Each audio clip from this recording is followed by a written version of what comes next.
محلم کی ایک بدیجی بستان نامی ابن زیاد کی لڑکی کی دایا تھی۔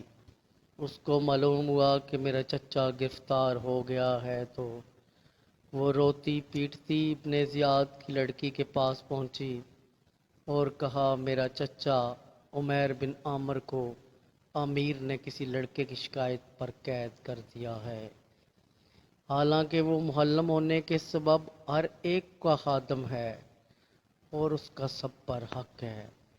میں آپ کے پاس اس لیے آئی ہوں کہ آپ میری خدمت کا لحاظ کرتے ہوئے اپنے والد سے سفارش کر کے میرے چچا کو رہا کروا دیں۔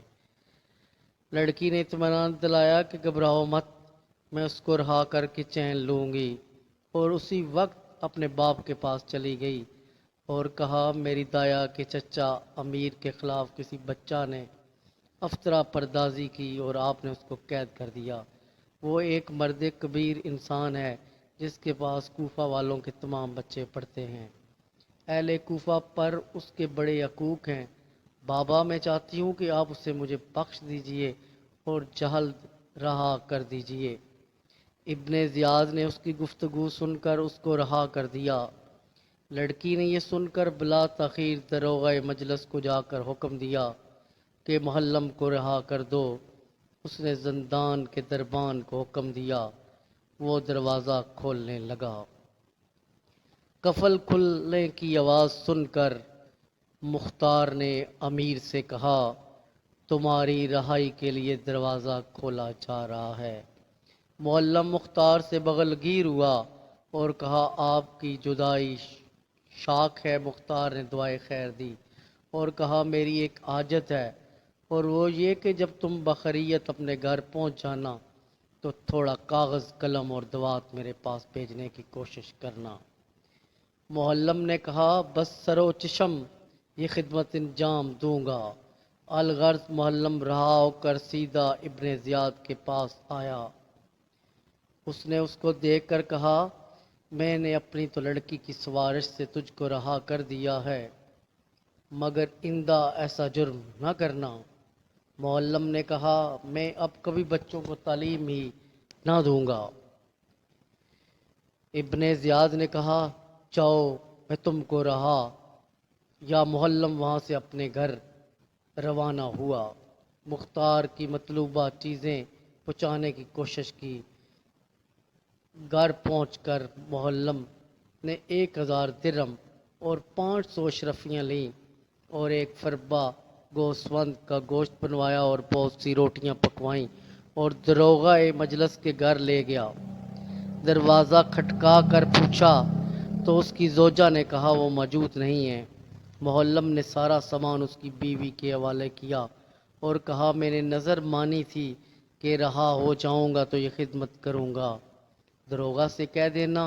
جب داروغہ اپنی ملازمت پر سے گھر آیا تو زوجہ نے سامان دکھا کر معلم کا پیغام پہنچا دیا۔ داروغہ سمجھ گیا کہ وہ کوئی حاجت رکھتا ہے۔ محلم نے اسی طرح دوسرے روز بھی اتنا ہی سامان پہنچایا۔ داروغہ دوسرے روز بھی موجود نہ تھا۔ معلم نے اسی طرح اس کی زوجہ کو دے کر کہلا دیا۔ تیسرے روز داروغہ اپنی ڈیوٹی سے جلد آ گیا تاکہ محلم سے ملاقات ہو سکے۔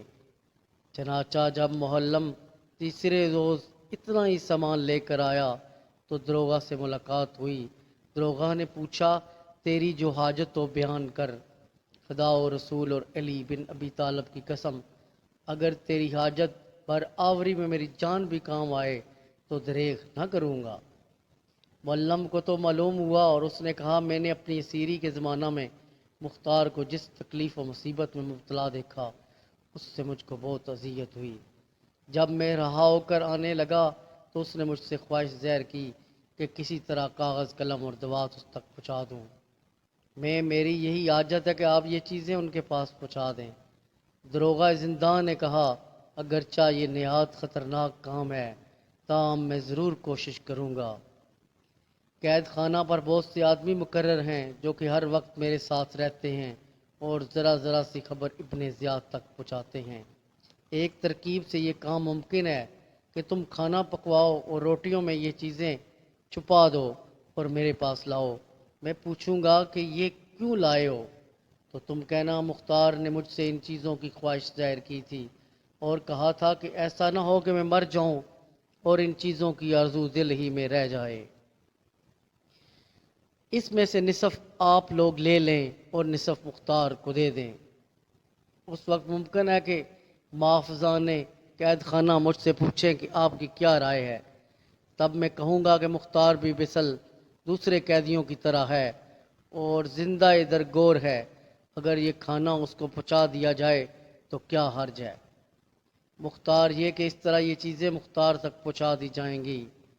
معلم یہ سن کر بہت خوش ہو گیا اور کہا اب یقین ہے میں اپنے مقصد میں کامیاب ہو جاؤں گا۔ افشائے راز دوسرے روز معلم وہ تمام چیزیں لے کر قید خانہ پہنچا۔ دروغہ نے ایک لاوارث لڑکے کو پالا تھا جو راستہ میں پڑا ہوا ملا تھا۔ اب وہ جوان ہو گیا تھا، وہ بھی دروغہ اور معلم کی تمام گفتگو سن رہا تھا۔ دوسرے روز صبح ہی اس نے جا کر ابن زیاد سے یہ راز بیان کر دیا۔ ابن زیاد نے اس لڑکے کو لیے ہوئے اس وقت قید خانہ پہنچا جب کہ معلم سب سامان لیے ہوئے موجود تھا اور دروغہ سے نہایت غصے میں کہا کہ تو سمجھتا ہے کہ میں تیری حرکتوں سے ناواقف ہوں، تو بھی نمک حرام ہو گیا ہے۔ دروغہ نے پوچھا ہے امیر مجھ سے کیا خطا ہوئی؟ ابن زیاد نے کہا کہ مختار کے پاس قلم دوات بھیجنے کی یہ ترکیب کی گئی ہے۔ دروغہ نے کہا میں اتنی مدت سے امیر کی خدمت میں موجود، کبھی بھولے سے کوئی غلطی نہیں ہوئی۔ اس معلم نے منت مانی تھی کہ جب میں قید سے رہا پاؤں گا تو قیدیوں کو کھانا کھلاؤں گا۔ وہ آج اپنی منت پوری کرنا چاہتا ہے۔ اسے امیر ابھی یہ سب تمام سامنے موجود ہے۔ ان خوانوں پر سے کسی نے کپڑے بھی نہیں اٹھائے ہیں۔ آپ دیکھ لیں، اگر اس میں قلم دوات اور کاغذ نکل آئے تو میرا اور معلم کا خون مباح ہے۔ ابن زیاد گھوڑے سے اترا اور خوان پوش ہٹا کر ایک ایک روٹی اٹھا اٹھا کر دیکھنے لگا۔ معلم اور دروغہ بارگاہ الہی میں دل ہی دل میں دعا کرنے لگے کہ ہے پالنے والے، ہم نے تیری اور اہل بیت رسول خدا صلی اللہ علیہ وآلہ وسلم کی خوشنودی کے لیے ایک برادر مومن کی رہائی کی کوشش کی ہے اور یہ خطرہ مول لیا ہے، تو قادر مطلق ہے ہم کو ان یزید پلید کے دوست سے محفوظ رکھ اور اس بلا کو ہم سے دفع کر دے۔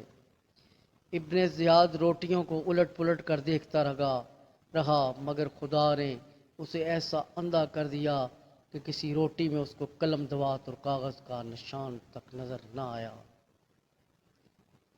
پھر تو دروغہ نے کہا ہے امیر یہ لڑکا میرا نہیں ہے، بلکہ اس کو میں نے راہ پڑا ہوا پایا تھا اور اس کے ناز و نم سے پرورش کی، اس کو اس نے یہ سلا دیا۔ یہ معلوم ہوتا ہے کل میں نے اس کو کچھ تنبیہ کی تھی، اس سبب سے اس نے مجھ پہ یہ افطارا کیا ہے۔ ابن زیاد لڑکے پر برس پڑا اور کہا او ولد الزلنا، تو چاہتا ہے کہ ہمیں خون نابت میں گرفتار کیا جاؤں؟ پھر تلوار نکال کر ایک ہی بار میں اس نے اس کا کام تمام کر دیا اور حکم دیا کہ یہ کھانا قیدیوں کو کھلا دیا جائے۔